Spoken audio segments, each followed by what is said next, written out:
Hello everyone, welcome to your favorite YouTube channel, a channel dedicated for you.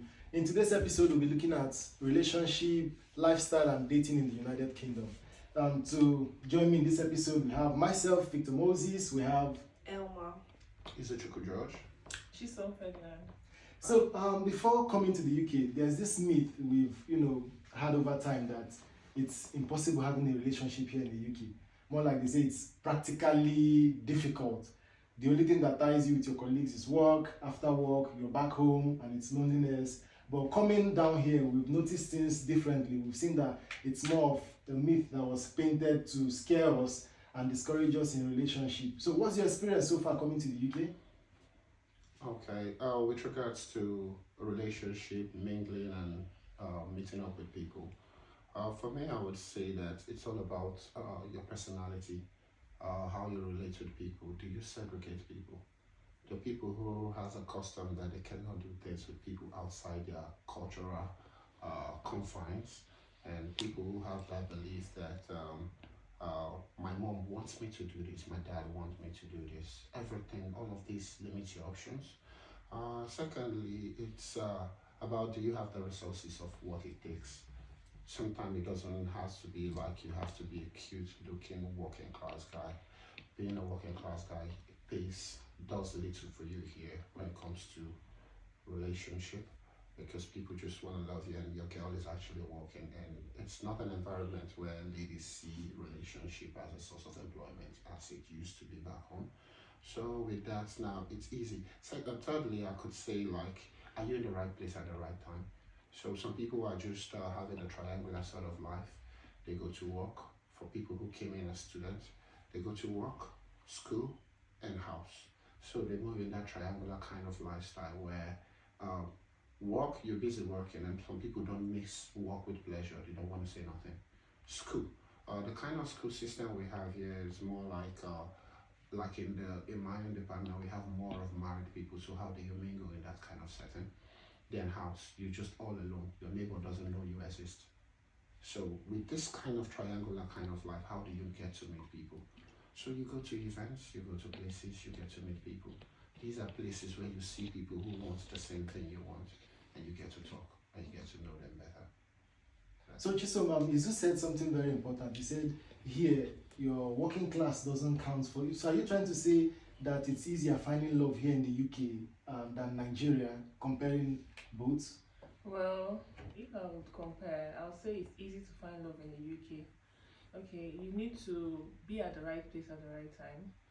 Everybody knows that it's difficult being a student and working and still have time for other things, because it's actually not easy to study. But do you go out? Are you the type that you go from your school to your work and your house?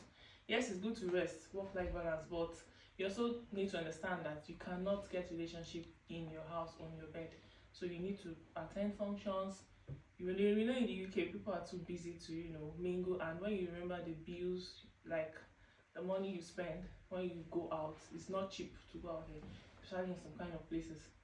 You want to stay back home, but no, you need to resist that urge. You need to go out so that you can meet people. Then go to church. You can always say you can't meet your partner or your boyfriend in church. So having said that, in school departments you have a lot of married people, so you the same, you'll be looking at it like, what's going on? Is it that there's no hope for me? No, there's hope. You can meet anybody anywhere. You can meet anybody in your street, in the church, in functions, and the rest. So Emma, in the workplace, like back home in Nigeria, it's possible, or in Africa, it's possible to have relationship outside work. You can marry your colleague. They painted that picture that it's practically impossible here, that when you come to work, you're tired with work, after work, you don't get to meet. Do you think it's actually true? Kind of, sort of, because it depends on what they're doing, basically. It's either they're just too busy or just too tired. We know how the UK is, bills and everything.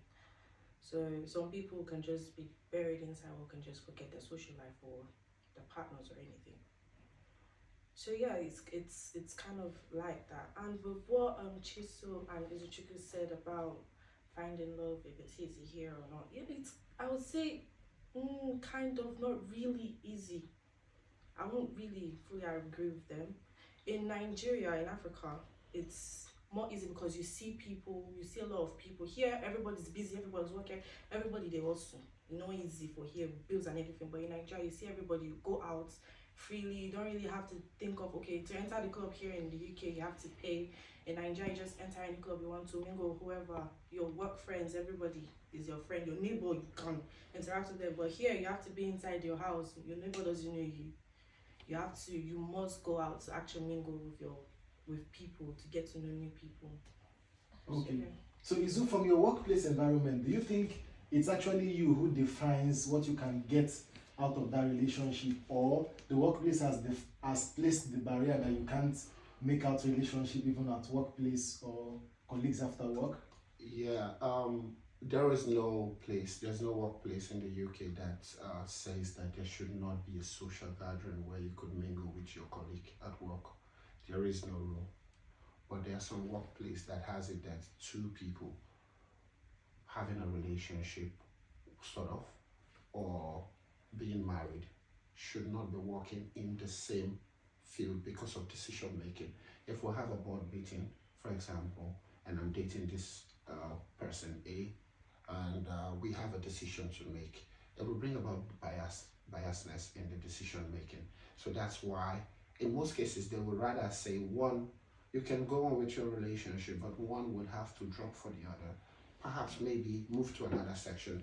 So in some cases, I could be working with a company A, and if we're in a relationship and we always attend one board meeting, we're in one unit, sometimes I could be busy looking at my girlfriend and something bad will be happening.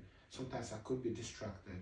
So in some cases, it's better you just be plain to your management and say, the management would not be angry at you that you're dating or going out with this person. But it helps them in But not it putting helps in the them, same yeah, limit. when they want to, yeah, and it helps you function better. So they will just tell you, okay, we're going to move this person possibly to another unit, so that you do your love stuff at home, and when you come to work, you do your love stuff. Yeah, you make it professional. So I don't think any institution or any body would restrict you and tell you who not to marry and who to marry. But they just don't want whoever you marry to affect their job. Theirs is their job. Your relationship is totally up to you. So that's how I say. So Chisom, are the locals friendly? Like, let's say, coming as a Nigerian, thinking of settling down with one of the local, do you think they're friendly? Oh yes, they are. Like, they are very friendly. They are relatable. They are people you can relate with very well. They take life easy. They take life, when I say carefree, no, but they are very very friendly. The ones I have had personal interactions with. So Izu, arriving in the UK, like, how long did it take you to get into the mix lifestyle? Did it take you quite a long time? Did it take you a short time? And then Elma, while Izu is done, looking at culture, do you think it's a big barrier between, we coming in and people already here? So Izu? Okay, me coming into the UK, I had a friend of mine, a bosom friend of mine, who we went to the same university, same department, and we almost live almost in the same building. So I felt like I was coming home to my brother, And I'm coming here, he just briefed me on things, and I'm that kind of social butterfly that I mingle, blending with everybody. So first thing he did, he took me to the clubs and places and showed me how to meet with people. So I think it wasn't that difficult for me.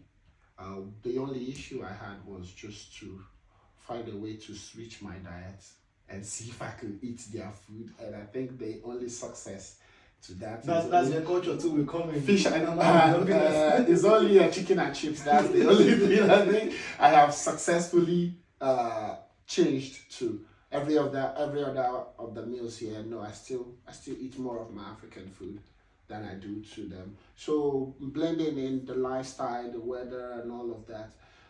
As a Nigerian, you don't get used to this weather. The weather is not friendly. So, but we are always born strugglers and born hustlers. Being a Nigerian, you have that spirit in you. Even if you find yourself in the coldest part of this earth, you will still survive. So that's just the spirit that keeps pushing us. Then communication-wise, every one of us understand English language, which is one of the basic language that we were taught in higher institutions. So English, So maybe yeah, blending English, fast. English, but the accent differs. But for most of us who've been in an environment where we watch foreign movies, Yeah. it made it a little. We were looking at those things as though we were wasting our time. Back But in yeah, those days. it's also for a form of education, you know. Those Yeah, movies, now it wasn't we- a waste of time. Yeah, we've been hearing yo fam, sort of in it. Yeah. We joke about it in Nigeria, but But when when we we came back- here, we It's saw our it reality. in manifestation. It's part of our like vocabulary it was now. manifesting right before our eyes. You hear someone say, "Yo, fam, hi, mate." If you say mate in Nigeria, sort of, some boys will look at you like maybe you're talking about What's in the apple? maybe a court garden or something. Exactly. So, but you hear yo, hi, yo, fam, hi, mate, and something like that. You tell your father's mate, hi, mate. Yeah. He would ask you, we don't become mate. So with time, I think I get to blending. I will chip in a little of Elma's topic with regards to me adapting. I went for my first job here, and I met on the shift I went for. I met a guy. He's from Nigeria. He looks older enough to be my dad. So when I came in there, I was like, he was a fellow support worker like me, and I said, "Sir, what should I do about it?" He said, "Don't call me Sir. I'm your fellow support worker. My name is Stanley. Your colleagues. My name is Stanley." And I'm like, looking at the man with the gray hair, telling me to call him Stanley. I've never It was done that in strange my to life. you. It sounds strange to me. I had to take time to be able to. So everything, I think, with time, you blend in, provided you are ready, and you give it your dedicated time, you will blend in. So invariably, you're trying to say a single coming into the UK and has the intention to marry a white, it's absolutely possible. Oh, if I'm to So answer, just so you say it's possible, right? Oh, very Yeah. possible. if I'm to answer that question, is if you want to marry a white girl or someone, anybody, Yeah. let's just not. Yeah, not just a white, when I mean Yeah. white. If you want to marry Yeah. anybody, Outside here, your culture. Yeah, outside your culture, it's yes. Because first here you have black breeds, you have mixed, you have, yes, you have the the locals, combination yeah. of many nations, just in one country. I think it's very, very possible. Why I say it's very, very possible is first and first, you have to go there where you could find this person. Okay, sorry to cut you short. Chisom, in a scale of 1 to 100, how possible do you think, and what is this? Marrying outside your Yeah, here. In a scale of 1 to 100, 95. 95. So it means that myth we've debunked the myth It's that happening here. singles can survive here actually. Yeah. Yeah, what you just need to do is, like we said earlier, be at the right place at the right time.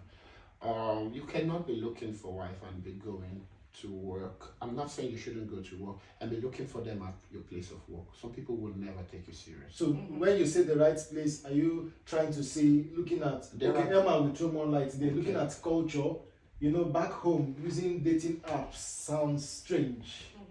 So when we look at culture shock in regards to relationship and lifestyle, what do you have to say? What contribution do you have to make? Some people actually they believe in like culture clash. They don't like it like that. They don't like it. If you're Nigerian, you have to date and marry a Nigerian. If you're Zambian, you have to date and marry Zambian.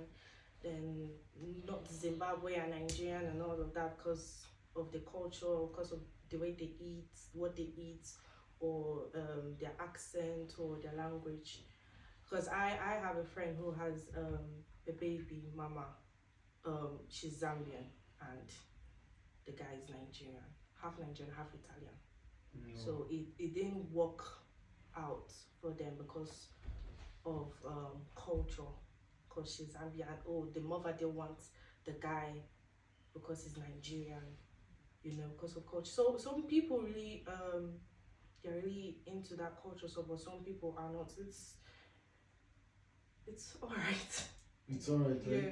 Okay, to our audience, I trust you've had a very nice time with us today. It's not something we'll definitely conclude in just this episode. Look out for more episodes that will be coming out subsequently. I want to say a big thank you to Elma, Izu, and Chisom for making our time to be part of this event. Look towards having more of this in subsequent times. Once again, thank you. Cheers.